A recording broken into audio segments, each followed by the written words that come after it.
오늘 본문은 마리아와 정혼한 요셉에 대한 그 내용을 천사 가브리엘이 나타나서 소개해 주는 거예요. 설명해 주는 내용이 본 내용이 옳습니다. 다윗의 자손인 요셉은 마리아라고 하는 여인과 이렇게 약혼을 하게 되었습니다. 정혼을 하게 되었어요. 그런데 이 유대인들은 약혼을 하게 되면은 혼인신고를 해놓고 1년을 기다렸다가 결혼을 하게 되는데 서로의 관계를 가지지 않았는데 이성적인 결합을 가지지 않았는데 이 마리아가 임신하게 된 것을 알게 되었습니다. 자, 결혼을 하기 위해서 호적까지 등적을 했는데 여자가 상관이 없는 임신을 했을 때에 이 요셉이 얼마나 당황스럽겠습니까? 그 당시에는 정말 너무도 엄격한 그런 불륜에 대해서 처벌을 했기 때문에 이렇게 되면은 공개적인 많은 사람이 모인 이 대중 앞에서 그 사실을 선포하고 돌로 현장에서 치는 요한복음 8장 사건에 있는 그 여인 사건처럼 그렇게 되어지는 거예요. 그런데 요셉은 의로운 사람이었기 때문에 마리아가 돌에 맞아 죽지 않도록 하기 위해서 조용히 파혼하려고 하는 그런 마음을 가지게 되었습니다.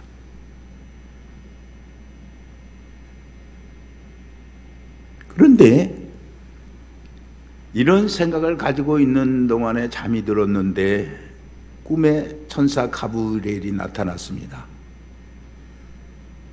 이 천사는 뭐라고 말을 하느냐면 이 마리아가 임신한 것은 부정한 행동으로 인해서 임신을 한 것이 아니라 성령으로 잉태된 것이니까 그 여자 데려오기를 너는 두려워하지 말아라. 그리고 아들을 낳을 터이니까 그 아들의 이름을 예수로 하라. 즉 자기 백성을 죄에서 구원할 자이심이라. 이것이 하나님이 함께 하시는 증표라고 알려주었습니다. 그래서 그 명령대로 데려와서 남녀로서의 그런 이성적 결합이 없이 지냈는데 아들이 출생됨으로 인해서 그 이름을 예수라. 이렇게 요셉이 순종함으로 인해서 온 인류가 죄에서 구원받는 예수 그리스도의 역사가 이루어지게 되었다 하는 말이에요. 그래서 이 본문의 천사의 말 속에는 성탄의 의미와 축복이 담겨져 있는 것입니다. 그래서 아들 예수를 이 세상에 보내셔서 우리 인생을 구원했다고 하는 이 성탄절의 의미 속에는 여러 가지 더불어 나타나는 역사가 이어지는 것을 예고하는 거예요. 병고침의 역사가 일어나고 귀신이 쫓겨나가고 하나님의 사랑과 평화가 전파되어지는 구약의 모든 예언의 성취가 이렇게 현실로 이루어지는 사실 설명이 되게 되었다는 말입니다. 그래서 우리가 성탄을 생각할 때 무엇을 생각해야 되느냐면 먼저는 저에게 잉태된 것은 성령으로 잉태되었다.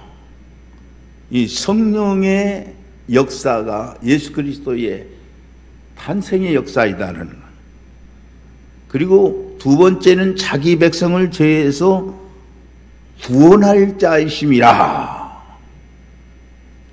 죄된 백성을 구원하는 역사가 성탄절이다.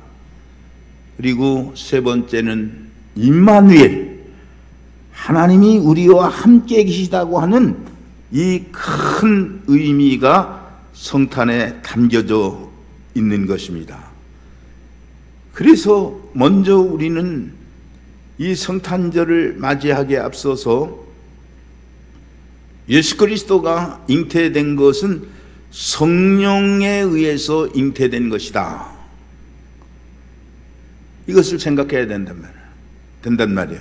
1장 20절에 이를 생각할 때 주의 사자가 현망하여 가로되 다윗의 자손 요셉아, 내 아내 마리아 데려오기를 무서워 말라. 저에게 잉태된 자는 성령으로 된 것이니라. 천사가 마리아에게 나타나서 아들을 낳을 것이라고 했을 때 이 마리아는 주의 계집종이오니 말씀대로 내게 이루어지이다라고 누가복음 1장 38절에도 그렇게 말을 했어요. 그래서 마리아는 목숨을 걸고 자신의 인생을 걸고 이 하나님의 말씀에 순종하게 되었다는 말이에요. 앞서 말씀을 드렸습니다마는 아직 결혼하지 아니하고 정혼한 상태에서 임신을 해가지고 배가 불러오면 돌로 초지김 당할 수밖에 없지만은 성령의 명령을 따라서 마리아는 자기 목숨을 걸고 이렇게 말씀을 믿고 시간을 기다렸다는 말이에요. 여러분, 우리 성령의 역사라고 하는 것은 없는 것을 있게 하고 불가능을 가능케 하고 창조의 역사를 이루는 것이기 때문에 성령께서 임하시기만 하면, 하나님께서 함께 하시기만 하면 얼마든지 놀라운 역사가 일어나게 되는 것입니다. 그래서 우리는 이 성령을 인정하고 예수님 나실 때부터 이 성령으로 잉태되었다는 것을 우리는 염두에 두고 살아가야 된다는 말이에요. 왜 그렇습니까? 이 성령 안에서 기독교 역사가 이어지기 때문에 변화를 시키는 것이고, 이 변화를 시키는 과정에는 단계가 있는데 첫째는 구원의 단계에 있다는 말입니다. 우리가 예수 그리스도를 믿으면 구원을 받는다고 하는데 왜 구원을 받느냐? 우리는 죄악 중에 있을지라도 예수 그리스도 안에서 우리가 그 이름을 부를 때 하나님의 자녀가 되는 특권을 주시는 거예요. 오신 예수 그리스도를 우리가 믿는다는 것은 특권을 우리가 가지게 된다는 말이에요. 그리고 두 번째는 성령의 단계인데, 성령의 권능을 받게 되면 충성해지고 되고 영광을 하나님께 돌리게 되고, 그래서 내가 생각할 수 없는 그런 차원에서 일해 나가고 그런 차원에서 우리가 신앙적 경험을 해나가니까 이 세상 사람들이 보기에는 별거 다닌 사람들이 별것처럼 살아가는 것이 역겨울 정도로 우리의 삶은 달라지게 되는 겁니다. 자, 그러니까 이렇게 성령 안에서 변화를 받고 충성하고 하나님께 영광 돌리게 되면은 하나님께서 축복을 우리에게 허락해 주신다는 말입니다.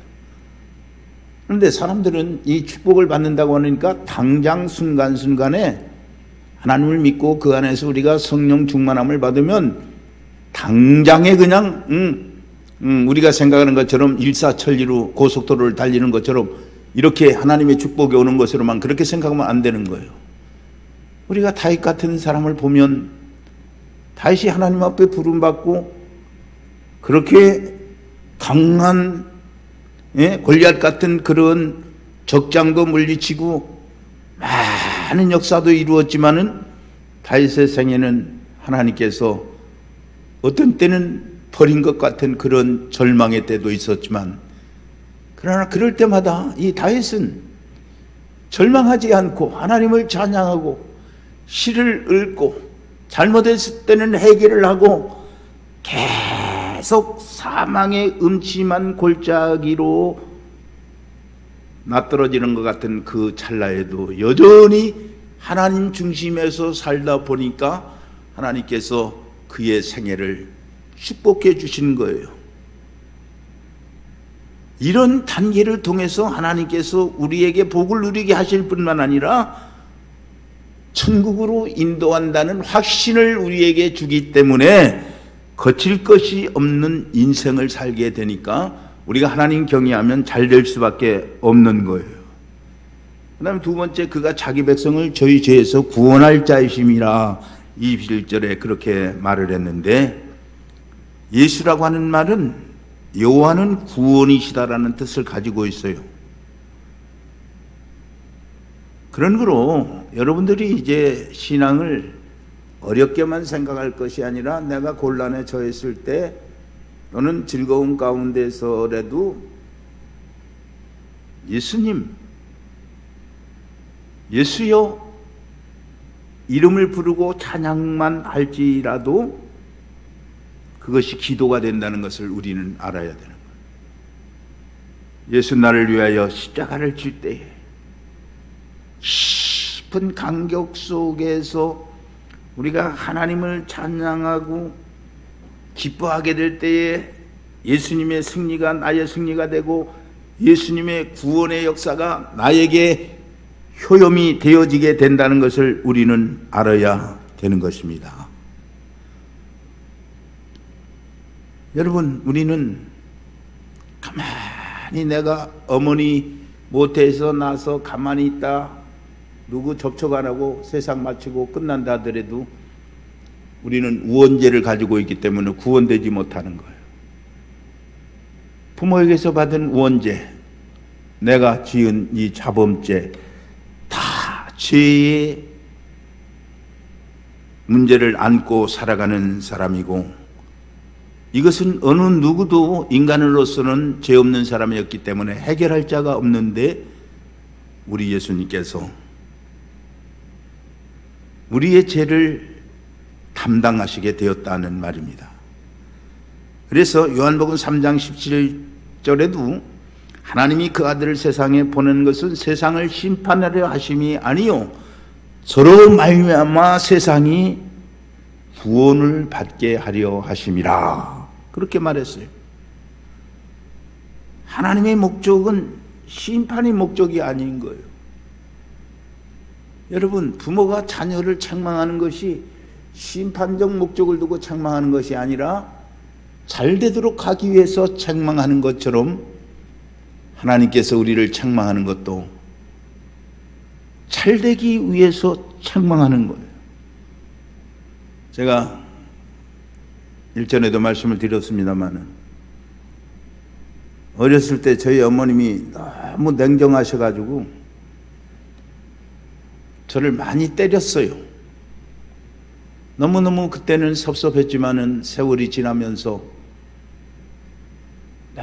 늘 나는 우리 어머니께 감사를 했어요. 왜 그러냐면 내가 맞아도 보고 서로도 보고 여러 가지 이 인생 여정에서 이렇게 상처를 경험했기 때문에 내가 치료할 수 있는 힘도 생기고 인내할 수 있는 힘도 생기고 내가 자살하지 않고 견딜 수 있는 그런 힘도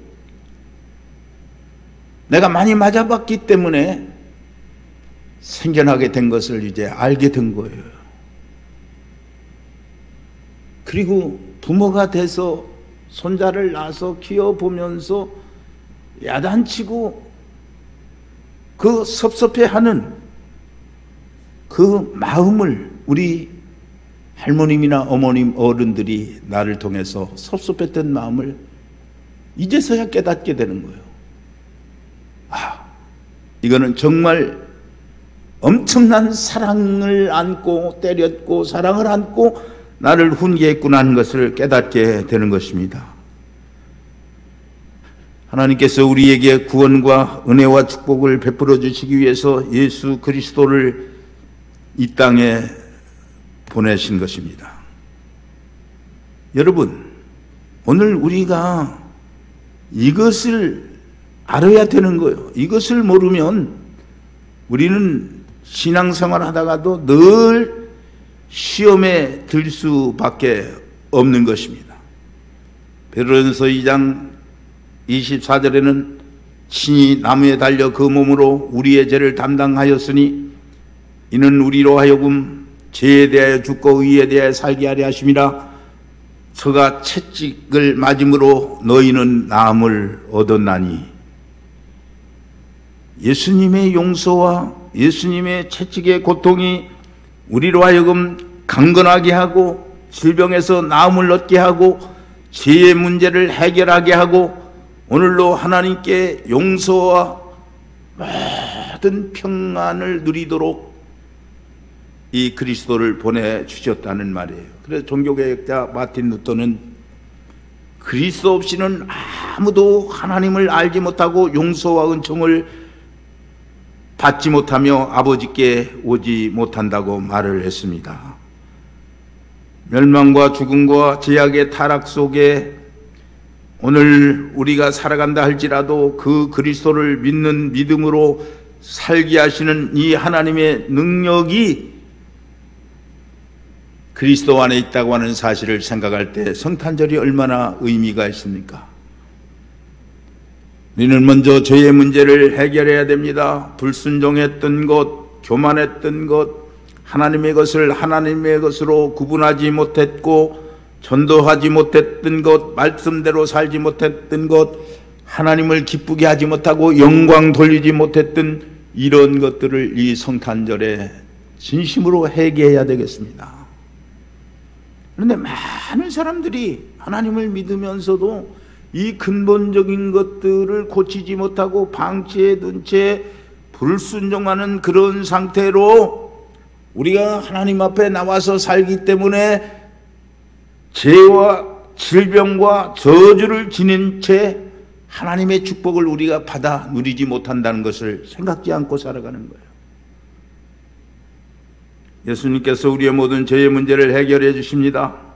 죄를 고백하고 우리가 나올 때에 분명 용서해 주는 거예요. 여러분, 이 세상의 부모도 내가 어떤 죄를 졌든 나 잘못했으니까 나를 용서해 주십시오 하고 나오는 그 자식에게 아니라고 하는 그런 부모가 없습니다. 하나님은 우리를 인도하시고 우리를 용서해 주시고 우리를 축복의 길로 인도해 주십니다. 마지막으로 임마누엘 하나님이 되신다고 하는 사실이에요. 이 모든 일에 된 것은 주께서 선지자로 하신 말씀을 이루려 하심이니 가라사대 보라 처녀가 잉태하여 아들을 낳을 것이요 그 이름은 임마누엘이라 하였으니 이를 번역한즉 하나님이 우리와 함께 계시다 함이라. 오늘 본문에도 이사야 7장 14절을 인용했어요. 보라 처녀가 잉태하여 아들을 낳으리니 그 이름을 임마누엘이라 하리라. 우리와 함께 하시는 그런 하나님의 역사가 성탄절의 역사입니다. 시편 23편 4절에 보면 다윗은 내가 사망의 음침한 골짜기로 다닐지라도 해를 두려워하지 아니할 것은 주께서 나와 함께 하심이라. 주의 지팡이와 막대기가 나를 안위하시나이다. 이 다윗은 지팡이만 가지고 양을 인도한 게 아니에요. 막대기를 가지고 있는데 이 막대기라고 하는 것은 제가 이제 골덴 미국 대학에서 올리브 나무로 그 단단한 나무로 그 깎은 그 몽둥이를 제가 한번 교인들한테 보여준 적이 있는데 그 단단한 몽둥이로 말을 안 들으면 양을 때리기도 하고 정 말 안 듣고 자꾸 탈출하게 되면은 다리를 분질러서 못 도망가게 끌려다니게끔 만들어서 훈련을 해가지고 그 양을 기르는 거예요. 우리 하나님께서는 우리가 이 세상을 살 때 어떤 때는 정상에 올라가는 그 승리의 기쁨도 맛보게 하지만은 때로는 깊은 골짜기로 내려갈 때도 있지만은 우리는 정상에 올라왔을 때나 사망의 음침한 골짜기로 내려갔을 때 절망하지 않습니다. 왜 그러느냐면 우리 하나님께서 함께 하시는 그곳에는 어떤 위험이 있어도 그 위험을 통과할 수 있는 능력을 주시기 때문에 그런 것입니다. 우리 하나님은 다니엘이 사자굴 속에 들어갔을지라도 해를 당하지 않게 하셨습니다. 뜨거운 풀불무 속에서도 빠져나오도록 털 하나 상하지 않게 하셨습니다. 요셉의 애굽으로 팔려갔을 때도 함께 하셔서 총리가 되게 하셨습니다. 저 광야에서도 반석에서 샘물이 나게 만드신 하나님이시니까 하나님께서 나와 함께 하시면은 아무런 문제가 없다라는 그런 확신을 가지면 하나님께서 여러분과 함께 해주실 줄로 믿습니다. 사업장이 어려움에 처한다 할지라도 아무리 내가 곤란을 당한다 할지라도 하나님께서 함께 하시면은 다 가능하지만은 아무리 잘 되는 사업장이라도 하나님의 축복의 손길이 떠나면 망할 수밖에 없다는 것을 우리는 알아야 됩니다.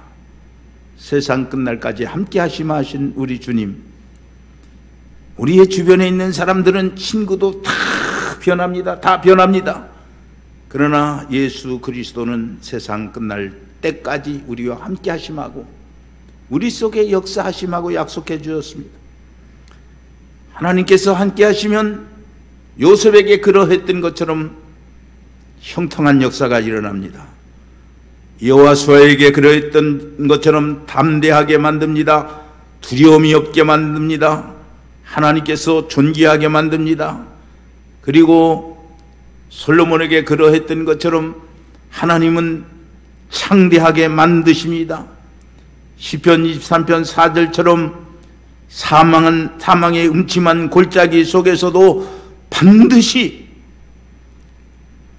살려주시고 승리하게 해주시는 하나님이심을 믿을 수 있으시기를 주의 이름으로 기원을 드립니다. 이제 끝을 맺겠습니다. 성탄절의 의미는 예수 그리스도가 성령 안에서 이 세상에 오셨고 자기 백성을 죄에서 구원하시기 위해서 오셨고 임마누엘로 함께 하시기 위해서 우리 속에 오신 이 절기라는 것, 여러분이 마음속에 담고 살아야 됩니다.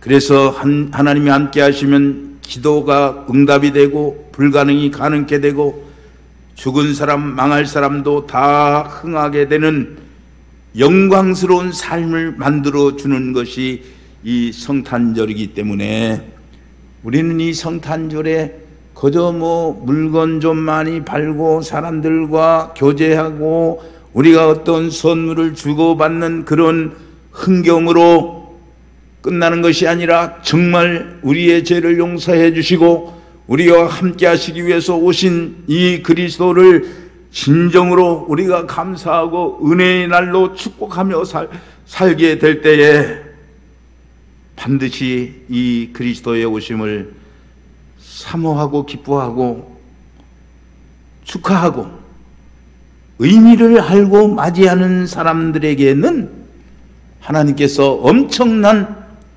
축복을 우리에게